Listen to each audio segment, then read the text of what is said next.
2 polícias são os primeiros atingidos.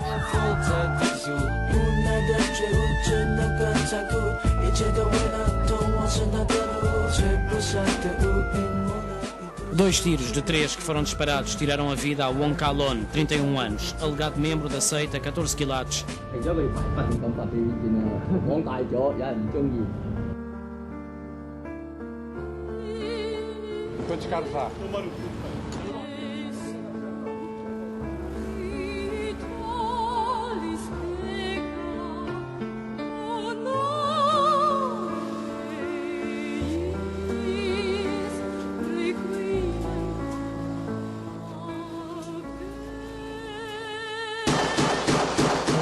O que eu sei, ele sai no dia 2, né?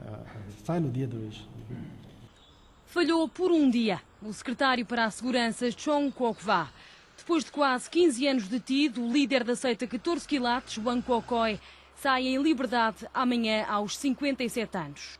Eu gostava de dizer, antes de mais, que me parece a mim que o Sr. Wang Kwok-oi, que cumpriu 14 anos de cadeia, aproximadamente 14 anos de cadeia, tem todo o direito a ser reintegrado em sociedade como um homem livre, fazer a sua vida perfeitamente normal, e estou convencido que ela vai fazer perfeitamente normal.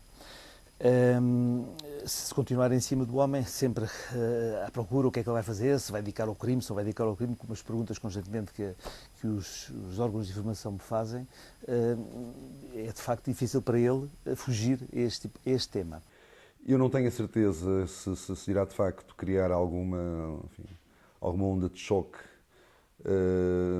nos meios a que ele poderá estar ligado, e estou a lembrar, por exemplo, dos junkets, não é? Dos promotores de jogo em Macau. Alguns deles vêm desse tempo, alguns deles terão até eventualmente trabalhado com ele. Ele continuou, a família dele, a controlar algumas das salas de jogo de Macau, não é? O que quer dizer que o dinheiro continuou a rolar, portanto eu não vejo interesse neste momento, não estou a ver que ele venha com desejo de vinganças ou com qualquer coisa assim. Ele fez muitos inimigos na altura, como é óbvio, não é? E mesmo os seus amigos, enfim, ao fim destes anos todos, muitos deles tê-lo abandonado. Portanto, como é que ele vai ser recebido?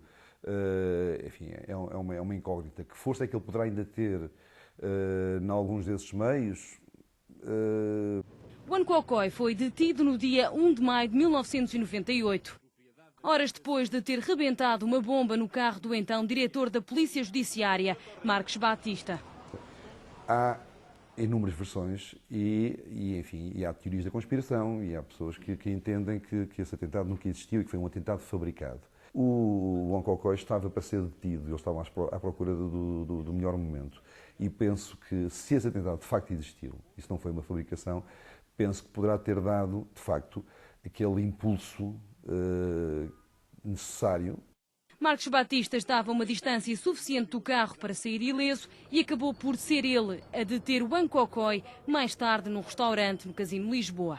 E há um momento em que ele pede ao diretor da Polícia Judiciária para não ser algemado, porque enfim, era uma questão de face que estava ali em causa, e acho que terá sido uma surpresa para muita gente o facto do diretor da Polícia Judiciária o ter algemado e o ter passeado à frente dos jornalistas algemado, o que fez muita gente supor que a reação da parte da organização liderada por Wang Kwok-oi iria ser extremamente violenta.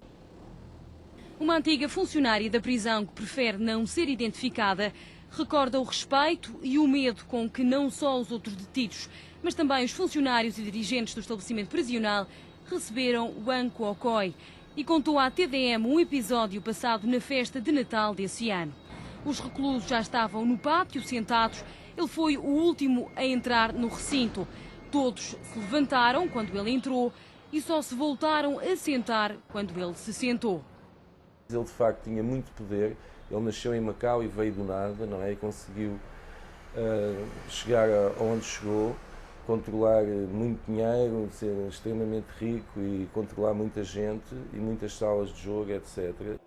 Num documento da Polícia Judiciária de 1994 que a TDM teve acesso sobre a distribuição de poderes dentro das várias salas de jogo, lê-se que tanto a título pessoal como através de pessoas próximas, Panakoi, como é referido no documento, domina várias salas de jogo, enquanto subconcessionário responsável pela agiotagem ou pela segurança.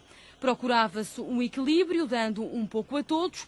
Por exemplo, numa das salas, a subconção era de Cassiwai, da seita 14 quilates, a agiotagem era de Panakoi, também da 14, e a segurança dividida entre Panakoi e Lai Tongsang, da Soifong, traduzindo para português, de gasosa.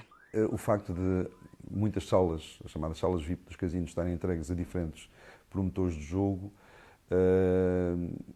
terá sido uma das razões para que se tivessem começado a criar antagonismos mais fortes dentro do crime organizado. Portanto, o que eu penso que aconteceu foi, dentro da mesma seita, ou seja, da 14 quilates, que depois é uma seita muito grande e tem várias ramificações, houve uma luta de poder dentro dessa seita, e nomeadamente entre o Kai Sivai, que é este senhor que ainda hoje está com problemas ali no Hotel New Century, não é?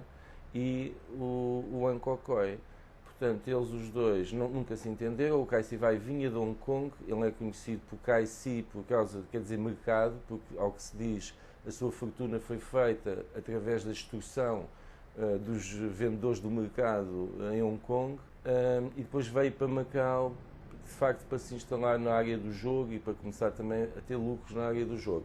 Isso não terá agradado a Wan Kokoi. E isto tudo começa a acontecer. Finais de 94, 95, há crimes, há homicídios cometidos no centro da cidade, à luz do dia, constantemente. Nessa altura, uma pessoa passeava ali por aquelas ruas da Baixa e em cada sítio era possível marcar um homicídio que tinha acabado de ocorrer ou que tinha ocorrido uns meses antes. E a detenção de Wan Kokoi não acabou com a violência. Julgo que entre maio e setembro ou outubro de 98 as coisas não acalmaram, até que há um dia que há um atentado, há uma bomba que explode num carro. 2h20 da manhã, agentes da Judiciária e da PSP investigam a explosão de um carro ocorrida meia hora antes. Leung Yao Si, câmara da TDM, foi um dos jornalistas que cobriu esse atentado. 我出嚟先，咁我出嚟嗰陣時就嚟到呢度之後咧，咁啊我泊好咗個車之後咧，跟住咧，咁咧佢就已經嗰度咧已經係封咗條，即係呢條路咧已經係即係連城馬路呢度咧已經係封咗㗎啦。咁我就跟住咧，我就沿住嗰個位一個 round 咁樣咧，就嚟到呢個位置咧，就入去個巷頭嗰度咧，就影呢個事幹嘅發生嗰度，就呢度啦，我就由呢度入去啦咁樣。咁啊變咗我上埋去嗰陣時咧，去影咧，就變咗咧就遮擋，變咗影得唔好。咁我就跟住行翻後，咦有張凳，咁OK， 咁我有張凳喎，咁我咪揦住嗰張凳咁樣，諗住咁樣擺上嚟呢度位置咧，咁啊喺度，跟住我就喺度學住我一上咁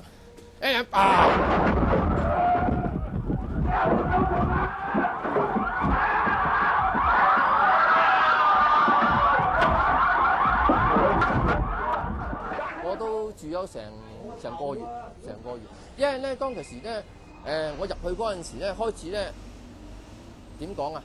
即係佢驚會影響到咧，因為當其時個鼻位咧，我個即係腫起晒，即係直情腫晒，咁啊腫晒，直情啲眼呢個位置腫起晒咁樣，都驚影響，咁我又。Continuava a violência e começaram as ameaças. Esta foi a mensagem enviada dentro de envelopes para os órgãos de comunicação social chineses de Macau. Uma mensagem que diz, a partir de hoje, se forem dadas notícias sobre Panakoi e a 14 quilates, as balas não terão olhos e as facas e bastões não terão sentimentos.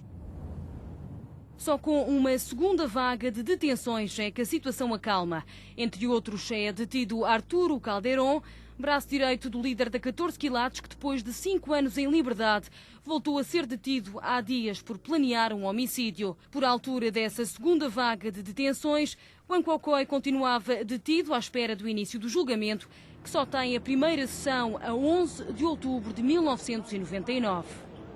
O processo começa, enfim, de uma forma um bocadinho estranha, a partir do momento em que o juiz que tinha sido designado para julgar o processo, enfim, decidiu voltar a Portugal, não sei se foi uma questão de pretexto ou não. E a verdade é que depois, quando se trata de substituir o juiz que iria julgar o Wan Kokoi, em vez de se recorrer, enfim, àquilo que seria o normal, que era dentro dos juízes existentes em Macau, e por sorteio, enfim, pelos normais processos de distribuição de processos, a verdade é que não foi isso que foi feito e foi convidado um juiz de Portugal para vir julgar o Wan Kuo-Kuai. Aí é que parece-me que foi a grande nódoa deste processo foi exatamente ter vindo um juiz de Portugal para julgar este processo. Nódoa por duas razões. A primeira, porque é a violação clara, claríssima, do princípio do juiz natural. A segunda, porque criou a suspeição nos magistrados que estavam cá em Macau. Esta situação que foi alertada pelos advogados no processo, no curso do processo, logo no início do processo, foi alertada que não poderia vir um juiz só para julgar um processo e que se toda a gente quis passar a ideia que não era para julgar um processo, que ele estava cá em comissão e acabou por dar razão aos advogados porque ele, ao fim de 6 meses, foi-se embora. E só mais tarde, quando há um livro do general Rocha Vieira que fala da situação, em que é dito claramente que mandou-se vir um juiz de Portugal para julgar o processo. Ele diz claramente isso. E porquê? Porque, segundo o que ele diz, isto é SIC, havia um ambiente de promiscuidade entre os advogados e os magistrados locais. O processo dele foi muito estranho. Aliás, uma das coisas mais estranhas que houve foi que, a meio do processo, o advogado dele demite-se. Portanto, e ao demitir-se, ele acabou a ser defendido por um oficial de diligências, não é? O que é muito estranho, tu vês um dos homens mais poderosos da Ásia, se quiseres, depois a ser defendido por um oficial de diligências porque o seu advogado, invocando que depois ia fazer queixa à ONU ou qualquer coisa no género, que estavam a violar os direitos humanos, que não o deixavam fazer, abandona a sala e acaba por não o defender. Portanto, quer dizer, foi um processo mesmo muito estranho. A TDM tentou falar com o advogado Pedro Redinha, que defendeu o Wan Kuo-Kuai nesse processo, que neste momento prefere não falar com a comunicação social. A 23 de novembro é lida a sentença sem que o arguido fosse condenado por um único crime de homicídio ou atentado à bomba. Ficou provado que era líder da 14 quilates, que tinha feito branqueamento de capitais, agiotagem, violação de telecomunicações e que tinha um documento de identificação falso. A acusação diz assim: existe em Macau uma associação denominada 14 quilates que se dedica a extorsão, homicídios, empréstimos ilícitos, exploração de prostituição e vem por ali fora e dá um número de crimes. E depois no fim diz assim: o senhor tal, o senhor tal e o senhor tal pertencem a essa associação. Logo, o que é que acontece? Como essa associação faz, eles também fizeram. Portanto, foi a ação da leitura da sentença, não é? E o facto curioso foi este. Portanto, o juiz começa por dizer os anos a que ele e o irmão são condenados, portanto, atribuindo ao irmão 5 anos e a ele 15, e eles ouviram com a maior das impassibilidades, e, portanto, não se manifestaram, mas depois começa a dizer os bens que lhes vão ser retirados. Bom, e aí os dois não se contiveram, saltaram do banco, começaram a insultar o juiz, inclusivamente em português. Julgo que pode permitir pensar que era de facto uma pessoa um bocadinho desfasada da realidade, megalómana e de facto com um sentimento de impunidade excessivo. E isso é um suicídio? Eu penso que ele cometeu de algum modo um suicídio. Julgo que se poderia ter agido também contra outras organizações de outra forma. Enfim, houve aí, julgo eu, razões de natureza política que aconselharam que não se fizesse. Pedro Leal foi o advogado que acompanhou o Wan Kuo-Kuai nos últimos anos e nos 4 pedidos de liberdade condicional que foram rejeitados. Pan Acoi cumpriu a pena numa ala de segurança máxima para onde foi transferido depois da sentença. Ele acabou por estar lá, se não está só, está acompanhado por 1 ou 2 arguidos. Aquilo é de facto uma prisão um pouco enxovalhante, porque paredes muito altas, muito úmido, de certo modo não justificaria, ou não faço ideia. Isso é o que motivou aquela ala de segurança, como eles dizem, não sei o que terá sido, mas terá sido certamente tirar o Wan Kuo-Kuai do local, do contacto com os outros presos. Agora, é uma cadeia que tem, em que ele está muito limitado do ponto de vista pessoal, porque havia mais guardas do que arguidos, o passeio, aquele sítio onde ele podia gozar um pouco de horas ao ar livre, é reduzido. Mas pronto, ele foi fazendo a sua vida, penso que ia fazendo ginástica. Portanto, a vida em cadeia deve ser uma vida muito rotineira e, portanto, eu presumo que ele ultrapassou. Deve ser, a ideia que eu tenho é que ele é uma pessoa psicologicamente forte e, portanto, foi ultrapassando essas situações. Ele tinha um olhar bastante forte. Ele enfim, era um homem carismático, tinha uma grande preponderância, conseguia arrastar todos aqueles seguidores e admiradores, porque era visto como um homem destemido, enfim, um homem que não de uma grande coragem e que, portanto, não hesitaria nunca em avançar qualquer que fosse o adversário. Penso que foi um aviso para todo aquele que alguma vez pensasse que poderia ter o mesmo tipo de atitude e, de facto, não se voltou a verificar esse tipo de atitude da parte de ninguém aqui em Macau. E as autoridades garantem que estão preparadas para a saída de Wan Kwok-Koi. 咁警方亦對各種涉及黑社會或者犯罪嘅團伙活動進行嚴密嘅監控，包括分別採取對重點人群、重點場所嘅監控同埋巡查、跟蹤啊，喺呢個刑事法官嘅批准之下進行呢個監聽啊等等啊呢啲。 A ideia que eu tenho é que ele pretende ter uma saída em paz e que o deixe em paz. Pediu inclusive que não houvesse grandes jornalistas, mas isso é impossível, de facto é impossível. Vão-lhe pôr questões, vão andar à volta dele para lhe pôr questões. Não sei o que é que ele pretende fazer, mas sei que ele gostaria de ter pouco assistência e pouco alarme em relação à sua saída. São as últimas horas de Wan Kwok-Koi atrás das grades. Depois de quase 15 anos detido, o homem que ficou conhecido por Pana Khoi, dente partido, sai em liberdade. Vai ser amanhã de manhã.